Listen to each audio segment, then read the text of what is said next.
तो लीजिए, एक बार फिर से मैं आप लोगों के समक्ष आया हूं अपने प्रोग्राम को लेकर, जिसका नाम है दी मुकेश खन्ना शो, जिसमें आप जानते हैं कि मैं भिन्न भिन्न प्रकार की प्रजातियों को बुलाता हूं, भिन्न भिन्न प्रकार के हस्तियों को बुलाता हूं, शख्सियत को बुलाता हूं। कोई कोई तो 8 फीट 1 इंच होते हैं, जो अभी आपने पिछली बार देखा था।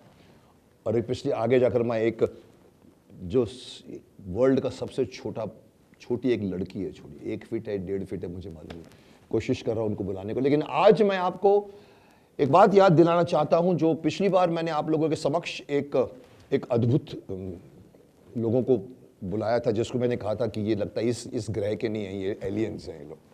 क्योंकि इन्होंने जो आइडिया मुझे बताई थी कि भाई पूरी की पूरी किताब जो है वो सिर्फ 2 घंटे में पूरी किताब याद हो जाती है, तो मैं खुद हैरान था। मैंने कहा शक्तिमान ने भी कभी सोचा नहीं था इसके बारे में। तो आपको याद है, मिस्टर सूरज को बुलाया था मैंने, डॉक्टर हंस को बुलाया था, और माइम एंड एम का प्रोग्राम मैंने आप लोगों के सामने प्रस्तुत किया था, जिसमें मैं भी चकित हुआ था, आप लोग भी चकित हुए हैं, और बच्चे भी चकित हुए हैं, बच्चों के पेरेंट्स भी चकित हुए हैं। और मुझे रिस्पॉन्स मिला है काफ़ी लोगों से कि सर ये तो बहुत अच्छा कोर्स है। मैंने कहा डेफिनेटली अच्छा कोर्स है, मेरे स्कूल के टाइम पे होता तो मैं भी कर लेता, नहीं तो मैं तो रटता था, रट के बैठ के। तो आज मैं आपसे फिर दूसरी बात इसलिए आया हूँ कि काफ़ी लोगों का रिस्पांस आया, काफ़ी लोगों ने कोर्स भी ज्वाइन कर लिया है, और मुझे पता लगा, मुझे मिस्टर सूरज ने भी कहा, प्रोफेसर हंस ने भी कहा कि सर बहुत अच्छा रिस्पांस आ रहा है। मैंने कहा चलिए, अगर अच्छा आया तो बताइए, क्योंकि जब तक हाथ कंगन को आरसी नहीं हो तब तक क्या मालूम किसी को। तो इस बार मैंने ये सोचा कि चलिए आप लोगों के समक्ष कुछ पेरेंट्स या उनके बच्चों को लाया जाए जो कहते हैं कि हमने सीखा है। मैं भी जानना चाहता हूँ क्या सीखा है। तो अगर आप लोग चाहें तो मैं ऐसे कुछ बच्चों को बुला लूँ आपके सामने, और बात करते हैं और देखते हैं कितनी शक्ति आ गई है उनमें। तो कहिए तो मैं अभी आपको मिलाता हूँ।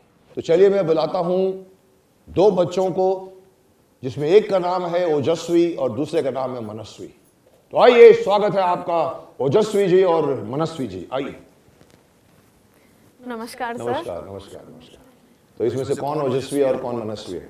मेरा नाम ओजस्वी मिश्रा है। ओके। मेरा नाम मनस्वी शर्मा है। मनस्वी शर्मा है। आप कहाँ से हैं? मैं बलांगीर उड़ीसा से हूँ। ओके। आप? मैं महाराष्ट्र में ही रहती हूँ। महाराष्ट्र में किस कोने में रहती हैं? बम्बई में रहती हैं? भयंदर में रहती है। Okay, very good.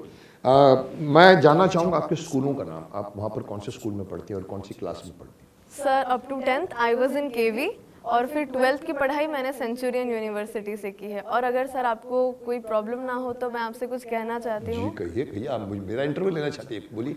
नहीं जी sir, I am really a big fan of yours, and मैं खुद को बहुत ब्लेस्ड फील कर रही हूँ कि मुझे आपके साथ बैठने का मौका मिला, आपके साथ लाइव इंटरेक्ट करने का मौका मिला।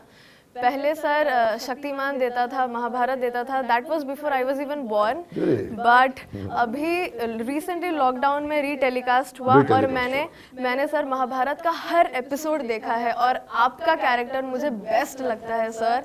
ऐसे लगता ही नहीं है कि आप किसी का कैरेक्टर कर रहे हैं, लगता है कि आप कैरेक्टर को जी रहे हैं। एंड इवन नाउ ऑल्सो हम आपको भीष्म पितामह के नाम से ही रेफर करते हैं। तो चलिए मैं आपको आयुष्मान भव पुत्री कहता हूँ। तो ये अच्छी बात है कि आपने महाभारत भी देखी, पर ये जैसे आपने कहा मिलने, ये एक संयोग होता है। आपसे मेरा मिलने का संयोग होगा तो मैं आपसे मिला हूँ। जी sir, and all thanks to this course for giving me this opportunity. मैं कहूँ डेस्टिनी कोई ना कोई एक मौका बनाती है, एक रास्ता बनाती है, और आपको यहाँ पर लेकर आई। मैं भी कहूँगा कि मैं भी संयोग से आपसे मिल रहा हूँ। आप बताइए, आप क्या स्कूल का नाम क्या है? सर मेरे स्कूल का नाम सेंट फ्रांसिस हाई स्कूल है, and I am studying in 10th standard. 10th standard, very yes sir. Okay. तो आप इसका मतलब 12th क्रॉस कर गई हैं? जी सर, एंड ये मेरा ड्रॉप ईयर है, मैं नीट की प्रिपरेशन कर रही हूँ। नीट की प्रिपरेशन कर रही हूँ, क्या बात है। मैंने भी साइंस किया है, मैंने बीएससी किया है, और बीएससी के बाद में मैं लॉ में घुस गया। मैंने बीएससी एलएलबी किए, फिर और जिगजैग मार के एक्टर बन गए। तो आपने क्या सोचा है आगे जाके क्या करने के लिए? Sir same NEET by science, same by science NEET only. Science आप भी इंटरेस्ट है, वेरी गुड, बिकॉज तभी आपको इस कोर्स में इंटरेस्ट आएगा। चलिए मैं आपसे ये जानना चाहूँगा कि ये कोर्स करके आप लोगों को क्या फायदा? सर एक फ़ायदा नहीं, there is a list of benefits. पहला तो ये कि मेरे कॉन्फिडेंस लेवल में काफ़ी हद तक बदलाव आया है। पहले मैं बुक्स को देख के डर जाती थी कि मैं इतना सारा कंटेंट कैसे करूंगी, पर अभी लगता है कि जितना भी कंटेंट हो मुझे पता है कि मुझे कैसे करना है। एंड सेकेंडली सर, मेरे कंसंट्रेशन लेवल पे काफ़ी ज़्यादा बदलाव आया है। पहले पढ़ाई बहुत बोरिंग लगती थी, but this course has made learning easy and fun, तो मुझे अभी और पढ़ने का मन करता है। Good good, this is what actually every kid should go for, concentration and ऊपर से आपका जो कॉन्फिडेंस है। ये दोनों चीज़ों की आजकल बहुत कमी है।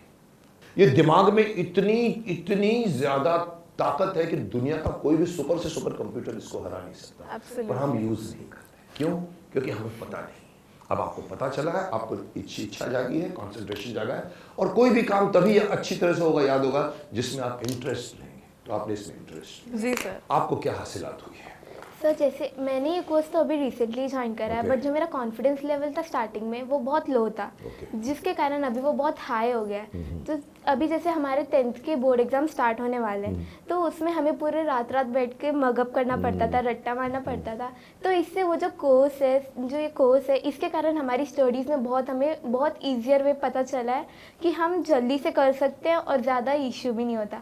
फिर जो हमारे पास टाइम रहता है वो हमारा माइंड रिफ्रेशिंग के लिए ले सकते हैं, या फिर वापस से रिवीजन कर सकते हैं, या कोई दूसरा सब्जेक्ट स्टार्ट कर सकते हैं। आप खेल को क्यों पढ़ने वाले, देखिए हमारे हिंदुस्तान में, स्पेशली हिंदुस्तान में, मुझे पता नहीं वर्ल्ड का, जो बहुत पढ़ा लिखा होता है उसको चश्मा लग जाता है, जो बहुत पढ़ता है, और जो स्पोर्ट्स में होता है वो हेल्दी रहता है, पर उसका दिमाग जो है वो सोचते कि डम आदमी है, ये पहलवान है तो डम होगा। ऐसा नहीं है साहब। एक अच्छे स्टूडेंट को जो पढ़ता है उसको भी स्पोर्ट्स में पार्टिसिपेट करना चाहिए। स्कूल वालों को मैं बताना चाहूँगा कि स्कूल में हमारे टाइम पे भी है, आज भी है, कि जिस किसी को स्पोर्ट्स में इंटरेस्ट होता है उसको बोलते ठीक है तुम जाके नेट प्रैक्टिस करो, खेलते रहो, और उसकी जो अटेंडेंस ले ली जाती है। वो ज़िंदगी भर खेलता रहता है और वो पढ़ता भी। गलत है। आप पढ़ने वालों को भी स्पोर्ट्स में इंटरेस्ट करवाओ, स्पोर्ट्स वालों को भी पढ़ने में कराओ, बिकॉज ये दोनों चीज़ें ज़िंदगी के लिए बहुत आवश्यक है। तो आई एम हैप्पी, बट मैं ये कह रहा हूँ कि आपको खेलना चाहिए, क्योंकि मैं कई बार कटाक्ष कर चुका हूँ आज की मम्मियों को। वो मम्मियाँ हमेशा ऐसा होती है कि जैसे कोई बच्चा स्कूल से आता है तो बोलते, ए राजू चल मुँह हाथ धो ले, तेरा ट्यूशन टीचर आ रहा है। और बेचारा बच्चा ऐसा थका आता है, और वो हमारे ज़माने में ट्यूशन सिर्फ होता था जो बीमार पड़ जाते, पर आज कंपलसरी ट्यूशन टीचर होती है इसकी। नहीं लोगे तो मार्क्स कम जाते हैं, ये भी मैंने सुना। फिर उसके बाद में जर्मनी सिखाई जाती, फिर माँ को शौक है, अरे पियानो भी सीख ले तू, अरे तू फ्रेंच भी सीख ले। बच्चा बोलता है हाँ ठीक है। वो बच्चा भी बेचारा, उसको छोड़ दो, खेलने को दो उसको। उसके शरीर की हड्डियों को ऑक्सीजन की ज़रूरत है, सूरज की ज़रूरत है, विटामिन डी की ज़रूरत है। जब तक वो बाहर नहीं जाएगा उसकी हड्डियाँ मजबूत नहीं होगी। और ये अच्छी बात है कि इस कोर्स से टाइम बचता है, जिसमें आप अपने शरीर को भी बनाइए, बिकॉज शक्तिमान ने भी कहा है शरीर मंदिर है, उसकी पूजा कीजिए। चलिए अभी हम ये सब तो मैं 30 साल से बच्चों को सिखा रहा हूँ, इससे निकलकर हम कोर्स की तरफ आते हैं। Okay, should we come down to the course. इस कोर्स में जिसका नाम है MyMNM, इसमें आपने क्या क्या सीखा, मुझे संक्षिप्त में बताइए। So everybody knows how difficult it is to memorize every little detail given in a textbook. I mean, who doesn't want to grasp all the information within a few minutes that stay with you for a lifetime? Of course, everybody does, right? So there exists a way that I know of, which is MyMNM. By using all the memory formulae, I have installed 11 important phylum of the animal kingdom. Here, all the animals are classified on the basis of arrangement of cells, body symmetry, presence of coelom, circulation pattern, digestion pattern, and reproductive system. वाह क्या बात है। So the animals are classified into Porifera, Coelenterata, Cnidaria, Ctenophora, Platyhelminthes, Aschelminthes, then Annelida, Arthropoda, Mollusca, Echinodermata, Hemichordata, and Chordata. Animal kingdom पूरा जी sir. Classify इस तरह से। जी sir. Very good. और तो सर ऐसे मैंने अपने बुक के सारे फाइलम याद किए हैं और सब मेरे फिंगर टिप पे हैं। ये आपने एनिमल किंगडम को पूरा कवर किया। जी सर। तो बेसिकली ये कोर्स ज्वाइन करने से पहले मुझे लग रहा था कि इसमें नॉर्मल से ट्रिक्स एंड टेक्निक्स कुछ बताएंगे, but no, I was completely wrong. It is purely based on memory science only. इसमें जो आपने पढ़ा वो दिमाग में आ जाता है। जी सर। एंड ये स्टोर भी रहता है। जी सर। ये 3 लेवल पे अपने ब्रेन को ट्रेन करते हैं इस कोर्स में। फंडामेंटल लेवल पे वर्ड्स की पकड़ बनाना सिखाते हैं, देन मास्टर लेवल पे डिजिट्स की पकड़ बनाना सिखाते हैं। पहले वर्ड्स फिर डिजिट्स। यस। फिर? और एक्सपर्ट लेवल पे स्पीड सिखाते हैं हमें। अच्छा, कितना फास्ट आप सीखेंगे, वेरी गुड। जी सर। तो ये आपका हो गया कि ये आपका फंडामेंटल और ये सब। इसके अलावा और कुछ? हाँ सर, मैंने बहुत सारे टॉपिक्स याद किए हैं, जैसे पीरियोडिक टेबल। मैं आपको सीधे भी सुना सकती हूँ, रिवर्स भी सुना सकती हूँ। हम तो सीधे में ही गिर जाते हैं बीच में, तुम सीधे भी जा सकते हो फिर उल्टे भी वापस आ सकते हो। जी सर। क्या बात है, आप सोचिए, सुनिए सुनिए, आप लोग सुनिए। तो ठीक है, डेमोन्स्ट्रेशन लेवल पर आ जाए। जी सर, श्योर। देखिए कॉन्फिडेंस आपका, क्या आपका नाम क्या है? ओजस्वी। ओजस्वी मिश्रा। तो आपका कॉन्फिडेंस ओज की तरह फैला लग रहा है आपके चेहरे पर, वेरी। जी सर। चलिए, ये आप साथ में लाइए, इसमें आपने सब कुछ क्या है इसके अंदर? इसके अंदर पीरियोडिक टेबल है, देन एनिमल किंगडम के फाइलम हैं, देन क्रोमोसोम नंबर है, रिफ्रैक्टिव इंडेक्स है, फोबियाज है और बहुत सारे टॉपिक्स हैं। आप कुछ भी पूछ सकते हैं। आपको सब याद है? जी सर। और सीधा जाऊं तो भी याद है, उल्टा आऊं तो भी याद है? नॉट जस्ट दिस सर, मुझे विद एक्यूरेसी याद है। एंड विद एक्यूरेसी मतलब आप मुझे रैंडमली कोई भी कहीं से नंबर भी पूछ सकते हैं और मैं एलिमेंट बता सकती हूँ। तो एक्यूरेसी इज द। जी सर। एंड सबसे इंटरेस्टिंग बात कि ये पूरी पीरियोडिक टेबल मैंने सिर्फ 20 या 25 मिनट के अंदर ही मैंने कर ली थी विद साहब एक्यूरेसी। देखिए, ये इसको मैं, अगर मेरा एक पेपर हो तो मैं इसको पढ़ने में मेरा दिमाग फिर जाए और उसके बाद उसको याद करने में मेरा दिमाग और फिर जाए। जी ये सर। 20 मिनट में कहती है इसको सब याद कर लिया। तो चलिए, मैं आपको पूछूं, कहीं से भी शुरू कर सकता हूँ? हाँ sir. There is no rule कि मैं फर्स्ट पेज से करूँ, ऐसा नहीं। Not at all. मैं आपको सिर्फ टॉपिक का नाम दूंगा, आप मुझे उसके ऊपर शुरू हो जाइएगा। चलिए, हम स्टार्ट करते हैं फाइलम पे आ गए हम। अभी आपने लिखा हुआ है periodic table with atomic numbers. जी। ये हम भी पढ़ते थे, मैंने भी केमिस्ट्री किया हुआ है। तो ये आप को पूरा याद है? जी सर। तो चलिए सीधा शुरू करते हैं, बताइए।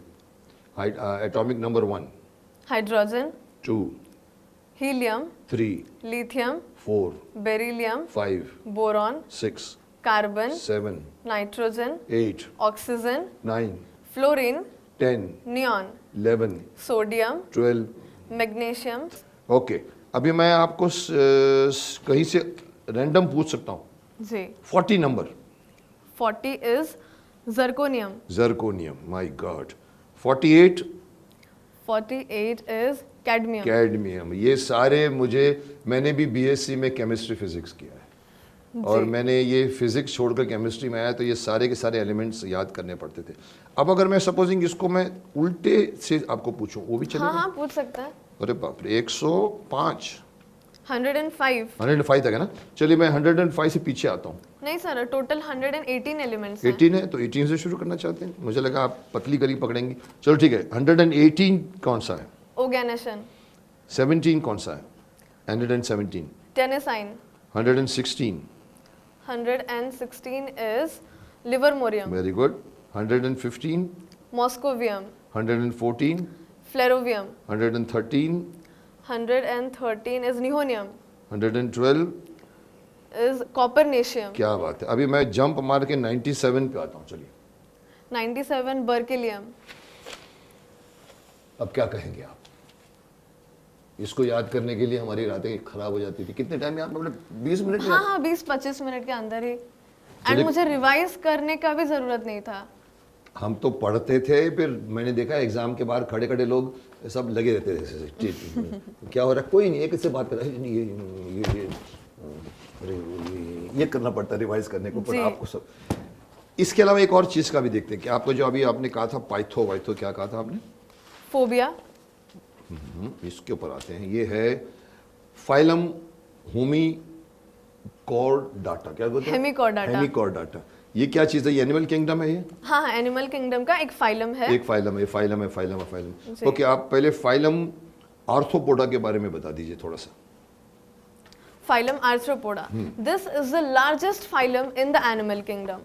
Over 2/3 of all the known species are arthropods. Animals coming under this classification are bilaterally symmetrical, triploblastic, coelomate, and have organ system level of organization. They are dioecious.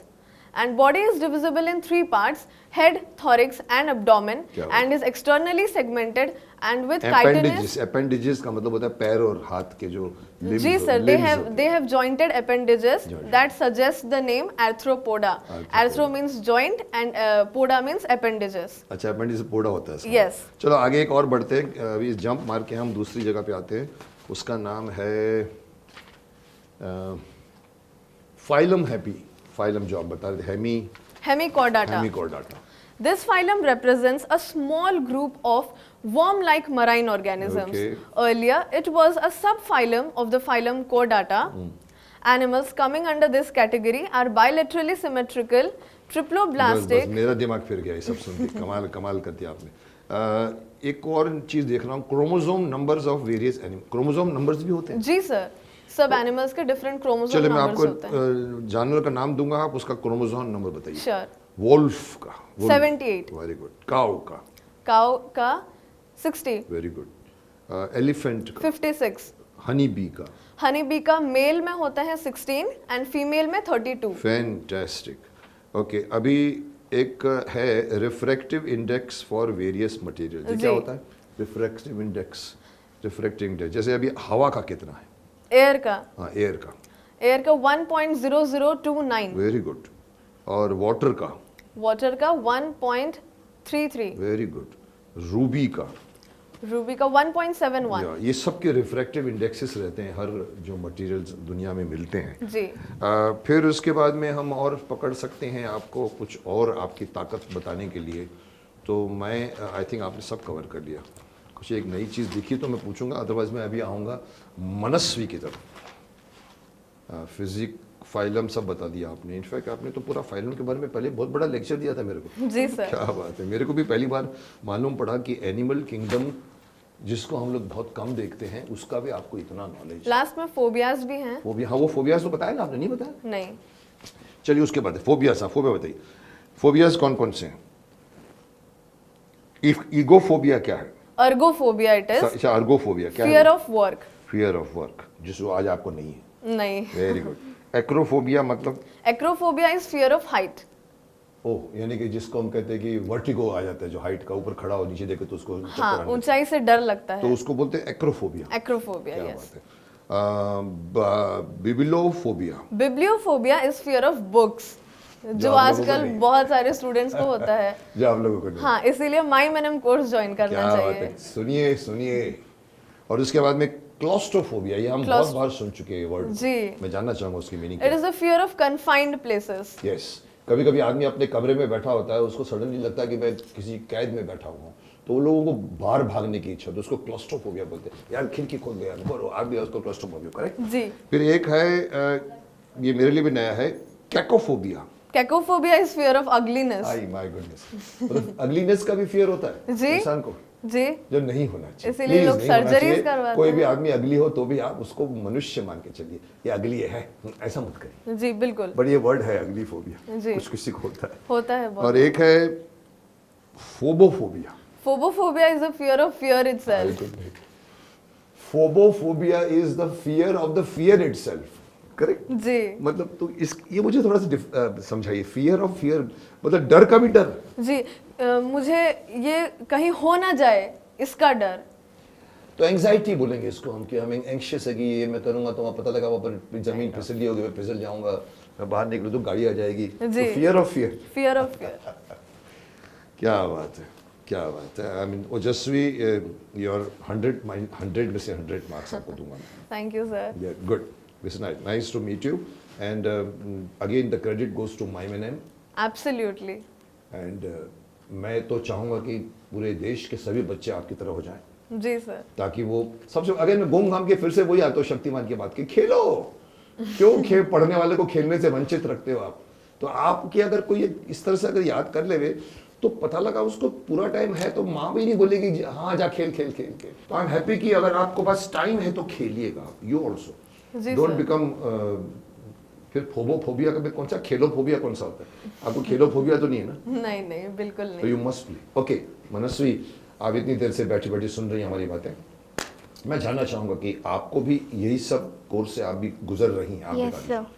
तो आपको भी जल्दी याद हो जाता है? Yes sir. या आप कुछ लाई हैं अपने पास डॉक्यूमेंट जो Sure, हम sir. आपका टेस्ट लेंगे? क्या बात है, देखिए अभी इनका भी हम टेस्ट लेते हैं। Sir even I have completed a full book. Full book? Yes sir. कितनी बड़ी? Around 100-200 pages? यस। और आपको पूरा याद हो गया? Yes sir. कितने घंटे में? 1 hour 1 आवर में पूरी बुक? With taking breaks. With breaks with 10 minutes break 10 and then minute. complete। कमाल है, मतलब आजकल तो लोग पढ़ने से घबराते हैं। आजकल पढ़ना फोबिया हो गया है। जी सर। टीवी ने पढ़ना फोबिया कर दिया है, कोई पढ़ता ही नहीं आजकल। मेरे को कितनी किताबें आती हैं, आंखें रख दो, मैं कभी देखता हूँ यार पढ़ा नहीं है मैंने इसको अभी तक, क्योंकि आजकल टीवी ने हमारे पढ़ने की आदत खत्म कर दी है। बट ये कहते हैं अगर किताब, मुझे अच्छा लगता था जब हम देखते थे लोगों को बुक लेके बैठे रहते थे। हमारे एक्टरों में भी बहुत आदत है, जब बीच में शॉट होता है तो इतनी मोटी मोटी बुक्स लेके लड़कियों को देखता हूँ, कभी कभी प्लेन में जा रही होती है, इतनी मोटी बुक, मैं सोचता कब खत्म करती होगी, लेकिन आप जैसे लोगों को मिलकर तो ओके। अरे बाप रे, ये सब आपने याद कर लिया? Yes sir. अभी आपने आगे है, आपने कहा है कि वेल डिजिट्स में वैल्यू ऑफ पाई। यस। मैं ये वर्ड काफ़ी सालों से सुन भी रहा था अपने स्कूल कॉलेज के लेवल में, केमिस्ट्री करता था, मैथमेटिक्स करके मैंने छोड़ दिया था, क्योंकि मैथमेटिक्स से लोग बहुत डरते हैं, मैं भी डर गया था। मैंने बीए इससे इंटर साइंस में मैंने कहा मैथमेटिक्स छोड़ दो, केमिस्ट्री फिजिक्स में। ये पाई वर्ड का मीनिंग क्या है, कुछ आपको पता है? मुझे बताएंगे, मैं भी सीखना चाहता हूँ फिर से। So actually pi is ratio of circumference and diameter. Circumference And and diameter. Diameter. Circumference को डायमीटर से डिवाइड करो तो जो वैल्यू आती है वो पाई होती है। या और सर एक्चुअली मैंने पाई की वैल्यू इसलिए करी है क्योंकि ये हम रीचेक कर सकते हैं।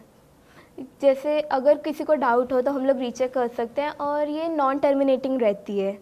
और जो जैसे पाई की वैल्यू रहती है ना, वो हम लोग मोस्टली 22/7 लेते हैं, क्योंकि वो जो सम्स में रहती है ना, वो सॉल्व करने में आसानी रहती है। बट अगर हम इसका डेसिमल पॉइंट लें, जैसे 3 पॉइंट लें, तो इनकी वैल्यू कभी सेम नहीं आती, हमेशा चेंज होते हुए आती है। तो मैंने वही करे हैं। ओके, तो अभी आपको मतलब ये मैं अगर सुनना चाहूँ, आप इसको 3 पॉइंट के बाद में आप बोल Yes, सकते हैं। sir. चलिए हम ट्रैक आइए करते चलिए, मैं आपको भी दिखाता हूँ, आप भी इनको चेक करते रहिए। आइए, So should I start? You start. 3.141592653930388492 क्या बात है। मुझे लगता है आपको मम्मी आपको अगर सब्जी खरीदने को देगी तो उसको डर नहीं होगा कि आप मिस्टेक नहीं करोगे। अब कांदा, बटाटा, टमाटर और गोभी बोलोगे तो आप वही उठा के लाओगे, लोग चेंज करके आते हैं। Very good, this shows the advantage of knowing this. It's not easy to remember all these words in a sequence. She's saying everything in a sequence. She must have remembered that 3.141592653599 यहाँ से लेकर यहाँ तक ये उसको repeat कर जाती है। सो आप समझ सकते हैं कि मेमोरी कितनी इंप्रूव हुई है, कंसंट्रेशन कितना इंप्रूव होता है। आप इसके अलावा ये जो बुक में भी अगर मैं कुछ पूछ सकता हूँ आपके, तो चलिए मैं आपको पेज, कोई भी पेज उठा लूँ, चलेगा आपको? Yes, sir. चलो, मैं ये अच्छा लगता है 56। Sir, in 56 there are 4 main topics: agriculture in India, mining in India, and then industries in Brazil, fishing in India. Mostly in agriculture in India, India is 60% underdeveloping country, so it says that the farmers over there are they are still in agriculture type, and then we are saying that mining in India. So fishing in India. In fishing in India, there are totally 7,500 kilometer of the radius is there of our sea, ocean, and like every water body, and mostly 40% of the population, we can say the 40% of Indian population is engaged in fishing. Like in mining in India, mostly it says that what we have mined in India, minerals, then the minerals, golds and everything. And if we go to industries in Brazil, so it mostly contains the iron and steel industries, the plastic industry, the coffee industry, that from which it exports the coffee to all the parts of the world. क्या बात है। This page is actually the geographical explanation of India. Yes. Good. 56 के बाद में 22 sounds good to me. 22 बताइए। Sir, in 22, we get to know about the West Bengal river system and the peninsular river system. In this, we mostly get to know that all the peninsular rivers go down near the Indira Point and then they meet the Indian Ocean. And in the West Bengal river system, we get to know that all the west flowing rivers move to the west side of the West Bengal and they are meeting over there. All the tributaries here, all the main rivers meet over there. Bengal की खाड़ी में आके Yes, मतलब sir. वहाँ पर पूरा का पूरे मतलब हमारी जो गंगा है वो शुरू Yes, होती है sir. गंगोत्री से और जाती है पूरे बिहार Bengal, यूपी yes. करते करते वेस्ट बंगाल से होते हुए फिर कहाँ पर जाती हैं कौन सी हमारे जो अपना जो बांग्लादेश बोलते हैं तो एक्चुअली बांग्लादेश में जाके वहाँ पर नीचे जाके उसके वहाँ पर good very good so this is what I was interested in knowing from these two students कि क्या है mime and and course mime and course आपकी याद करने की शक्ति को बढ़ाता है अगर मैं कुछ रॉन्ग बोल रहा हूं तो आप जी। बताइए ये आपके याद करने के तरीके को चेंज करता है ये आपके कॉन्फिडेंस लेवल को ऊपर करता है ये आपके कंसंट्रेशन लेवल को बढ़ाता है आप कोई भी चीज आजकल जिंदगी में हमको सबसे ज्यादा प्रॉब्लम होती है कि स्पेशली स्टूडेंट्स को होती है वो एग्जाम पास करना और हम एग्जाम पास करते हैं सिर्फ रटाफिकेशन से मैंने भी किया है मैंने भी एसएससी किया है फिर बीएससी किया है फिर एलएलबी तक गया हूँ तो कहीं ना कहीं मुझे भी पता है इन लोगों की जो कारनामे जो कर रहे हैं मैं समझता हूँ आज भी वही चल रहा होगा हम लोग सिर्फ एग्जाम के एक दिन पहले या महीना पहले जाके रट के आ जाते हैं मैंने एक बहुत ब्यूटीफुल कार्टून देखा था मैं आपको यहाँ पर लाना चाहूँगा आपके सामने भी डालना बिकॉज आप उसको रिप्रेजेंट करते हो मैंने एक जमाने में अपने जब मैं आपकी लेवल पे था पता नहीं कॉलेज में था एक कार्टून देखा था बहुत ब्यूटीफुल था 4 फ्रेम थे उसके अंदर पहले फ्रेम में दिखाए हैं कि एक लड़का बच्चा पढ़ रहा है मे भी एग्जाम है ऊपर लैंप है और रात के अंधेरे में पढ़ रहा है और वो ऐसे ऐसे करके पढ़ रहा है किताब नीचे रखी हुई टेबल पे और पढ़ रहा है और यहाँ से लेटर्स उड़ के उसकी NNAILGT वो यहाँ हवा में उड़ते उड़ते उसके दिमाग में यहाँ पर आ रहे हैं और उसके बाद में नेक्स्ट में दिखाया है कि लड़का स्कूल जा रहा है ऐसा उसका पोर्ट है उसके बस्ता हाथ में है यहाँ पर नीचे लटका हुआ दिमाग में सारे लेटर्स है AIKQLMNXYZ210Y11 पूरा दिमाग भरा पड़ा है तीसरे में दिखाया है कि वो एग्जामिनेशन हॉल लिखा हुआ उस पर एग्जामिनेशन हॉल बैठा है और वो उसको लिख रहा है ऐसे करके और वर्ड्स गिर रहे हैं ट्रिंग LMNQ टिंग टिंग पुंग टिंग टिंग टिंग टिंग लास्ट फ्रेम में दिखाया है बच्चा घर से एग्जाम से बाहर निकला है और सीटी मार रहा है और उसका दिमाग पूरा खाली this is the basic problem कि हम याद तो कर लेते हैं पर संचित नहीं करते मैंने जो इनसे डिस्कस किया था सूरज जी से और हंस जी से तो वहां पर एक वर्ड उन्होंने कहा था जो हमारे मेमोरी में और हमारे कंप्यूटर में होता है उसको स्टोर करना बोलते हैं और वो याद तो कर लेते हैं बट कहीं ना कहीं हमारी मेमोरी में स्टोर करना पड़ता है ताकि जब भी बटन दबाए तो फटा करके वो आता है this is what they are doing this is what we have not done अगर सारी की सारी चीजें याद हो जाए तो मैं तो इस दुनिया का सबसे ज्यादा इंटेलिजेंट आदमी बन जाऊं क्योंकि 90% of our knowledge is just knowledge अनुभूति तब बनती है जब उसको हम जिंदगी में यूज करते हैं इस कोर्स का मुझे ये जो एडवांटेज दिख रहा है कि आपको दिमाग में मुझे बताया इन्होंने सूरज जी ने कि हमारे दिमाग में इतनी बड़ी मेमोरी की स्पेस है हम उसका 5% छोड़िए 2% भी यूज नहीं करते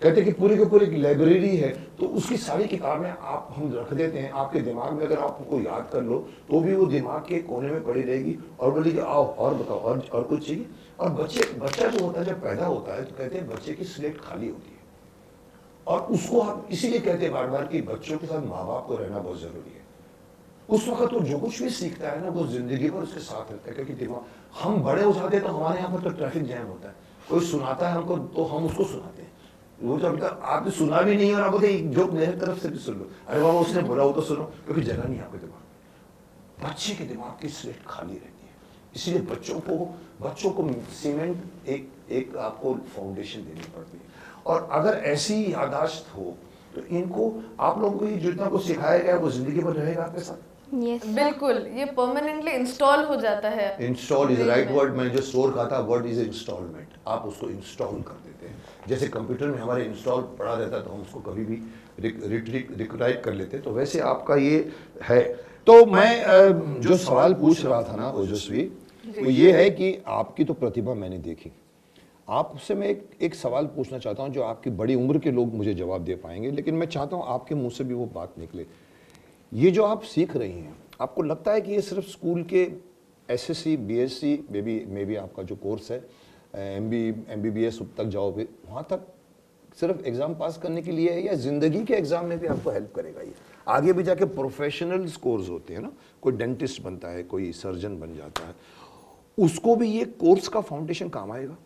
एब्सोल्युटली सर, एब्सोल्युटली, बिकॉज हम अभी स्कूल या कॉलेज में जो सीखते हैं वो हमारे ब्रेन में अगर वंस परमानेंटली इंस्टॉल हो गया तो हम आगे अगर कोई डॉक्टर बनता है या कोई प्रोफेशनल लाइन में जाता है तो उसको तो बहुत कन्वीनियंट हो जाएगा फिर यही मेमोरी साइंस उसको यूज वहाँ जी।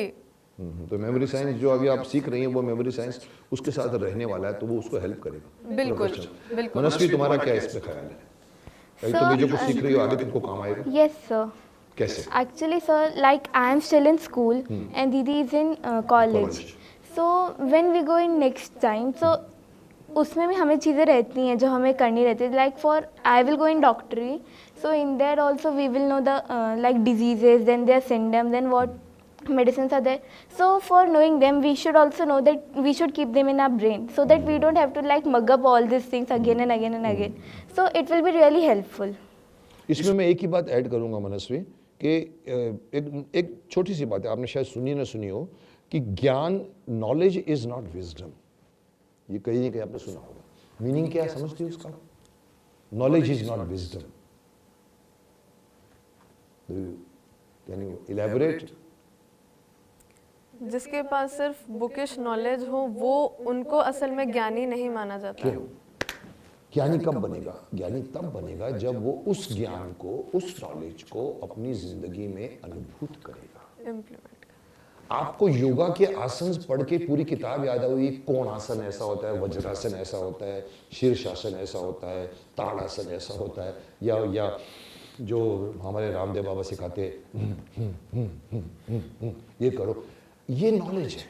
ये आपने टीवी में देख लिया, अच्छा लगा आपको, यार मेरे को तो सब पता ही होगा। अरे मेरे को पता है पेट को ऐसे करने का, चिक चिक चिक चिक, उसको बोलते हैं हम लोग, उसको बोलते हैं कपालभाति बोलते हैं। फायदा कुछ नहीं मिलेगा आपको, जीरो मिलेगा। फायदा कब मिलेगा? जब आप खुद बैठकर आप हर रोज 15-15 मिनट कपालभाति करोगे तो आपका दिमाग, आपके चेहरे पर कांति आएगी, तो वो हो जाती है ज्ञानी पुरुष। पहले वो सिर्फ नॉलेजेबल ज्ञान था, तो ज्ञानी, नॉलेज इज नॉट विजडम जब तक उसको अपने जिंदगी में अप्लाई नहीं करोगे। तो आप ये जब सिर्फ सीख रहे हो ना, ये आपका सिर्फ ज्ञान बढ़ा रहा है, आपको आपका नॉलेज बढ़ा रहा है, ज्ञान नहीं बढ़ा रहा है। ज्ञान तब होगा जब उसको अपनी जिंदगी में, एक प्रोफेशनल डॉक्टर उसको अपनी जिंदगी में ये नॉलेज को यूज करेगा तो वो ज्ञानी बनेगा। वो बोलेगा मुझे याद है, पूछो, चलो वो नहीं। सो नॉलेज इज विजडम, एंड तब जब वो उसको आप अपनी जिंदगी में यूज करते हो। चलिए, इसके अलावा आप कुछ और बात मुझे कहना चाहोगे अपने कोर्स के बारे में? कुछ चीज़ बची हैं जो आप पब्लिक को बताना चाहेंगे कि ये कोर्स क्यों अच्छा है? जी सर, तो मैं सभी से यही कहना चाहूँगी कि इस कोर्स को ज़रूर एक बार करें, एक्सपीरियंस करें, बिकॉज मैंने पर्सनली जो भी एक्सपीरियंस किया है, मैं चाहती हूँ कि मेरे देश के सभी स्टूडेंट्स के पास ये कोर्स जाए और सभी स्टूडेंट्स इसका फ़ायदा उठाएं। यही बात मैं भी कहना चाहता था, मेरे मुंह की बात छीन ली इसने, कि मैं चाहता हूँ ये कोर्स सिर्फ भयंदर या उड़ीसा तक न रहे, ये कोर्स जन मानस तक पहुँचे, कन्याकुमारी से लेके आपके जम्मू कश्मीर तक पहुंचे, आप बंगाल से लेके आप गुजरात तक पहुंचे। बच्चा अगर इतना स्ट्रांग, इसी हमारे शरीर में दो चीजें होती हैं, एक शरीर होता है और एक दिमाग होता है। दिमाग शरीर को चलाता है, शरीर दिमाग को रेसिप्रोकेट करता है। हम जैसे मैंने अभी बिगिनिंग में कहा कि sportsman has to be also a book reader also has to be sportsman. इसीलिए ये नॉलेज सिर्फ स्कूलों में चंद बच्चों को बांट के, अगर आप, मैं MNN वाले को कहना चाहूंगा कि आपकी ड्यूटी पूरी नहीं होगी। आप एक बहुत बड़ा बीड़ा उठा रहे हैं, आप लोगों को इम्प्रेस कर रहे हैं कि आपकी किताब अपनी याद हो जाती है। मैं आपको सिर्फ एक विजयी भाव कह सकता हूँ, शक्तिमान की शक्ति दे सकता हूँ। आप इसको पूरे देश के 130 करोड़ तक पहुंचाइए। अगर हमारा देश का हर बच्चा इस तरह का नॉलेज, इस तरह का दिमाग ले लेगा, तो आप समझ सकते हैं कि हमारा देश सुपर पावर कैसे बन जाएगा। तो मैं यही चाहूँगा, मैं कोर्स वालों से मैं अगर भी कहना चाहूँगा कि मैं इनसे इम्प्रेस हुआ हूँ, और मैं तो चाहूँगा कि हर बच्चा, बिकॉज मैं शक्तिमान बन के मैंने बच्चों के लिए बहुत सोचा है। मुझे आज का एजुकेशन सिस्टम पसंद नहीं है। मैं एजुकेशन सिस्टम के खिलाफ बहुत बार बोल चुका हूँ। किताब नहीं होती, किताब आजकल बिस्तर बन जाता है। किलो के हिसाब से लोग बच्चे स्कूल उठा के ऐसे ऐसे लेकर आते हैं। चेंज करना चाहिए। The whole education system has to be totally changed. Gurukul system लेकर आइए। 16 साल का बच्चा भी गुरुकुल में आज का 30 साल के बच्चे से भी ज्यादा नॉलेज करता है। आज हम BA BCom पढ़ जाते हैं, हमको किसी को तो बल्ब लगाना नहीं आता, क्योंकि वो सिर्फ और सिर्फ एग्जाम दे दे के पास हुआ है। आपका सिस्टम फिर से गुरुकुल में जाइए, फिर से वही जैसे वैदिक मैथ्स बोलते हैं, इसके अंदर भी मैंने सुना आप लोग वैदिक मैथ्स भी यूज कर रहे हो। उससे फायदा क्या है? स्किल डेवलप कीजिए, एजुकेशन सिस्टम को चेंज कर दीजिए, बच्चों पर बोझ मत डालिए, बच्चों को हंसते हंसते पढ़ाइए। जैसे ये लोग हंसते हंसते पढ़ रहे हैं, ये देश के हर बच्चों के अंदर अगर इस तरह का ज्ञान चला जाए, मैं समझता हूं कि हमारा देश सिर्फ नॉलेजेबल नहीं होगा, ज्ञानी बन जाएगा। तो ये मैं चाहता हूं कि कहीं ना कहीं हमारे एजुकेशन सिस्टम में आप लोग घुसिए। मैं तो आप लोगों को कह रहा हूं कि आप धीरे धीरे पेनिट्रेट कीजिए, और मैं सरकार से भी कहूँगा कि पहचानिए। अगर मेमोरी इस तरह से स्ट्रांग होती है तो everything depends upon the memory. मेरे पैसे कहाँ गए हैं मुझे अगर मालूम नहीं है तो याददाश्त बहुत बड़ी चीज़ है। और हर उम्र के मैं तो जानता हूँ, हमारे यहाँ पर तो डिमेंशिया हो जाता है आगे जाके। बच्चा आदमी को 4 मिनट 5 मिनट पहले की बात भी याद नहीं रहती। ये हर एडल्ट आदमी से होता है। 60 साल 70 साल के बाद डिमेंशिया आता है, और डिमेंशिया में आदमी भूल जाता है। अरे यार मैंने वो क्या किया था, अरे वो नाम याद नहीं आ रहा, मेरे गले तक नाम, ये मुझसे भी होता है। हम छोड़ देते हैं और फिर ब्रेन बाद में बोलते हैं अरे उदय शंकर, हाँ उदय शंकर, पहले क्यों नहीं याद आया। तो ये डिमेंशिया, माफ करना, बहुत बड़ी बीमारी है। इंडिया की नहीं है, पूरे वर्ल्ड की है, ह्यूमैनिटी की है। और अगर आपका ये MNM अगर डिमेंशिया को की रफ्तार को रोक सकता है, इससे बड़ी बात कोई नहीं होगी। क्योंकि याददाश्त भूलना सबसे बड़ा प्रॉब्लम है। अगर इंसान को याद नहीं रहे, ब्लैंक हो जाए, और होता है एक जगह में आदमी जब डिमेंशिया में जाता है तो कभी कभी पहचानता नहीं किसी को, उसको हम कहते हैं कि ये याददाश्त, इसकी याददाश्त चली गई। अरे याददाश्त कैसे चली गई? क्योंकि हमने कभी इंटरेस्ट नहीं लिया। आपने इस तरह के मेथड से पढ़ते पढ़ते इंटरेस्ट आया, आपका वो ब्रेन वैसा ही स्ट्रांग होगा जैसे वर्ल्ड की लाइब्रेरी में 30,000 किताबें पढ़ी रहती है व्यवस्थित। मनस्वी, मैं चाहता हूँ कि जाते जाते आप थोड़ा सा मैसेज आज की यूथ को, आपकी एज ग्रुप के जो लोग होते हैं, जो सारे डिजिटल मीडिया में घुस जाते हैं, उनको पकड़ के बाहर निकालना पड़ता है, तो आप लोगों को कुछ मैसेज देना है आज की यूथ को? श्योर सर, मैं बस आज की हमारे दोस्तों को यही कहना चाहूँगी कि जैसे हम लोग पूरे टाइम इसी में लगाए रहते हैं, तो ये कोर्स करने से हमारे पास जो टाइम बचेगा उससे हम लोग खेल सकते हैं, हमारी फिजिकल ग्रोथ होगी, साथ ही साथ जो मेंटल ग्रोथ हो रही है, जो मेमोरी साइंस के कारण हो रही है, उसमें भी हमारा बहुत अच्छा ख्याल रहेगा कि हमें ये नहीं रहेगा कि बस पढ़ते ही रहना कि ये क्लास है वो क्लास है। हम लोग खेल सकते हैं, जो हमारी फिजिकल ग्रोथ रहेगी, जो हमारा स्टेमिना वो सब रहेगा, वो भी अच्छे से बढ़ सकेगा। मतलब सिर्फ चश्मा लगाकर अपने आप को इंटेलिजेंट बोलने की नहीं जरूरत नहीं है। You should be even athletic also. Good, very good. This is the message I want to give to even you want to say something on this line, this particular issue, कि आप physical growth को भी उतना ही time दीजिए। जी sir, बिल्कुल मैं मनस्वी के साथ टोटली एग्री करती हूँ। बिकॉज आजकल सब फ़ोन, लैपटॉप, क्लासेस, ट्यूशन्स, इसी में ही दिन भर अपना टाइम स्पेंड कर देते हैं, बल्कि ये नहीं समझ पाते कि पढ़ाई भी उतनी ही इम्पोर्टेंट है जितनी कि मतलब फिजिकल ग्रोथ भी। यस, तो एब्सोल्युटली फिजिकली भी फिट रहना चाहिए। और अगर फिजिकल स्ट्रांग होगी तो मन, कहते हैं स्वस्थ मन स्वस्थ शरीर बनाता है, स्वस्थ शरीर भी स्वस्थ मन बनाता है। जी, तो all the best to you in your life, in your course. अभी तो आपने ये कोर्स खत्म कर दिया है कि आप ये कोर्स से? नहीं सर, अभी मेरा आउट ऑफ 35 वीडियोस अभी मेरा बस 20 वीडियोस हुए हैं। 15 और बाकी हैं आपके। आपने कितने वीडियो अटेंड किए? So same, only 15 are 15 तक remaining. पहुंचे। Yes. ये तो आप ऐसी बात कर रहे हैं जैसे कि अलादीन का खजाने में से मैंने सिर्फ 15 निकाले हैं और बाकी हैं मुझे भी नहीं मालूम। उस खजाने में 35 वीडियो मैं भी कभी एक टाइम निकाल के देखना चाहूँगा। मैं आप लोगों के फैमिली का रिएक्शंस भी, फैमिली के फीडबैक भी लेना चाहूँगा। आप अपनी फैमिली के साथ आई होंगी? जी सर। आप किसके साथ आई हैं? मैं मेरे मम्मी के साथ आई हूँ। आप? मैं मेरे पापा के साथ क्या आई बात हूँ। है। तो दोनों आप जाइए और उनको लेकर आइए, कुछ बातें मैं उनसे भी सुनना चाहता हूँ। बिल्कुल जाइए।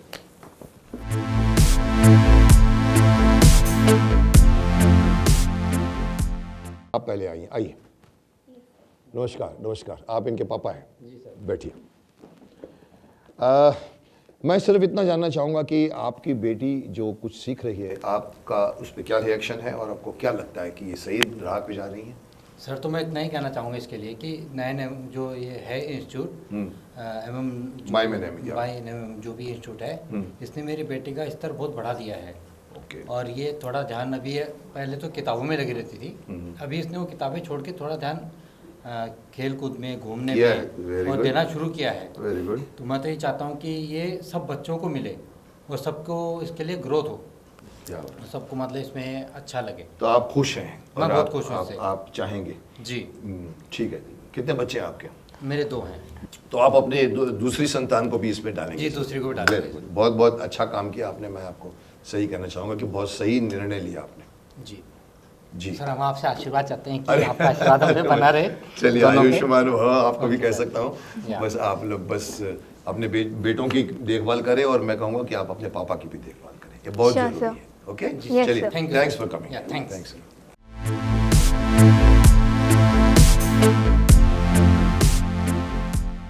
आइए। तो आइए ओजस्वी जी, आप आइए। आप अपनी मम्मी के साथ हैं? जी जी सर, नमस्ते। नमस्कार, नमस्कार, नमस्कार। बैठिए। मैं इनसे तो बहुत बात कर चुका, सिर्फ आपसे एक छोटा सा सवाल पूछूंगा कि आप खुश हैं इनकी प्रगति पर? हाँ और जी। इस कोर्स में जो सिखाया है, आप उसके बारे में कुछ कहना चाहेंगे? हाँ जी, मैंने अपने एक भाई से, शंकर नाम है, शंकर श्याम नायक, उन्हीं के मुंह से ये सुना था। तो फिर कुछ दिन बाद भीष्म इंटरनेशनल चैनल पर आपका ये देखा और फिर हमको आपको और अच्छा लगा और हमने सोचा कि मेरी बेटी को ये ज़रूर ये कोर्स करना ही चाहिए। फिर मैंने बेटी से बोली कि कोर्स ज्वाइन करने के लिए, फिर बेटी ये कोर्स ज्वाइन किया और आज हम आपके सामने हैं सर। वो भी उड़ीसा से? उड़ीसा से। उड़ीसा ठीक है। हाँ, हम उड़ीसा बलंगीर से हैं मैं सर। आपके उड़ीसा में 2 बार आ चुका हूँ। अच्छा। एक बार साइक्लोन आया था, याद है? बहुत बड़ा। हाँ हाँ। उस वक्त मैं हेलीकॉप्टर से मैंने वो कैंपेनिंग के लिए गया था। उसके 6 महीने बाद साइक्लोन आया अच्छा और सारे पेड़ पौधे सब दीवारें गिरी, तो उस वक्त भी मैं ऊपर से मैंने देखा था। सर। तो भुवनेश्वर और उड़ीसा में आप क्या कहा, अच्छा स्टेट है आपका। अच्छा। तो आप खुश हैं? हाँ जी। और इनका ख्याल रखते रहिए। और मैं तुमको कहूँगा कि सिर्फ किताबों में और रटम याद में ये भी याद रखना कि मेरे को अपनी मम्मी की भी सेवा करनी। जी सर, बिल्कुल। That you must always have the binding. Joint family is always the best part of our culture, जो धीरे धीरे टूटता जा रहा है। जी सर। सो इस सारे के सारे मेमोरी साइंस के अंदर कहीं कोने में ये भी बिठाओ कि मम्मी भी है, पापा भी है, वो मैं उनकी भी सेवा करनी चाहिए और आप भी अपने इनको टाइम दे दीजिए। जी सर। जी sir. Thank you very much. Thanks for coming here. Thank you, thank you, sir. Ojaswi, all the best. आप अपने आशीर्वाद बनाए रखिए सर। मेरा आशीर्वाद तो मेरे को लगता है ऊपर वाले ने लिख के दिया, जा बेटा आशीर्वाद। तो थैंक यू माय नेम। और इसी चैनल के माध्यम से मेरी बेटी आज इसी स्टेज में खड़ी है, तो मुझे तो गर्व अनुभव हो रहा है सर। चलो, बहुत अच्छा है। इसी तरह की आपको और भी मिलेंगे अवसर जहाँ पर आप अपनी लड़की की प्रगति को और भी देखो। जी सर, जी sir. Thank you okay, sir. Thank you so much sir. मैं आपको यही बताना चाहता था कि पिछली बार जो मैंने प्रोग्राम में कहा था, जो मैंने उनके जो योद्धा थे दोनों, उनसे बातें की थी, आज बच्चों से मैंने बातें करके बताई हैं कि जानने की कोशिश की और आपको बताने की कोशिश की है कि माइमन एम क्या है, क्या सिखाता है, ब्रेन की क्या डेवलपमेंट है। ये जो है ये जिसे हम कहते हैं माइमन एम, ये जो है अपना मेमोरी साइंस है। ये जिस तरह हम बोलते हैं रॉकेट साइंस, वैसे ये मेमोरी साइंस, इस मेमोरी का एक साइंस इसके अंदर घुसा हुआ है। अगर इसको और तरह से आप डिफाइन करना चाहें तो ये न्यूरो लिंग्विस्टिक प्रोग्राम है। नाउ न्यूरो लिंग्विस्टिक प्रोग्राम, आप बोलोगे ये क्या होता है? तो न्यूरो का मतलब है नर्व, जो न्यूरॉन्स होते हैं हमारे ब्रेन में, इतने न्यूरॉन्स हैं कि और वो जो मैसेजेस भेजते हैं उससे लाखों गुना बड़ा हमारा ये कम्युनिकेशन सेंटर होता है। सोमेटोसेंसरी कॉर्टेक्स में हर चीज़ का मैसेज पहुंचता है और मोटर कॉर्टेक्स के थ्रू मैसेज जाता है कि कांटा चुभ गया है, पैर को हटा लो। This happens every second of your life. So neurons, और ये न्यूरॉन्स और बाकी चीज़ों में फ़र्क है कि हमारे ब्रेन के जो सेल्स होते हैं ना, वो जब एक बार मर जाते हैं तो फिर जिंदा नहीं होते और हड्डियों में और चीज़ों में डेवलपमेंट में फिर से आते हैं। तो ये न्यूरॉन्स बहुत काम की चीज़ है। इसी न्यूरो लिंग्विस्टिक प्रोग्राम को बेस बनाकर इन्होंने MyMnM ने ये कोर्स को डेवलप किया है और मैं चाहता हूँ कि बच्चों तक पहुँचे और हर बच्चा पंडित गंगाधर विद्याधर मायाधर ओंकारनाथ शास्त्री से शक्तिमान बन जाए, बहुत ज़रूरी है। All the best. चलते हैं, मैं इस प्रोग्राम को यहीं विराम देना चाहता हूँ और बहुत सी चीज़ें आपने इससे सीखी भी होंगी और आपको इंटरेस्ट भी आया होगा। इसको बरकरार रखिए। अगली बार मैं आपके समक्ष किसी और को लेकर आऊँगा, कौन होगा मुझे भी नहीं मालूम। संयोग होता है, इनसे भी संयोग होगा। इन बच्चों से मैं एक ज़िंदगी भर नहीं मिला हूँ, आज संयोग था इनसे मिला। तो नेक्स्ट प्रोग्राम कौन होगा, वेट कीजिए।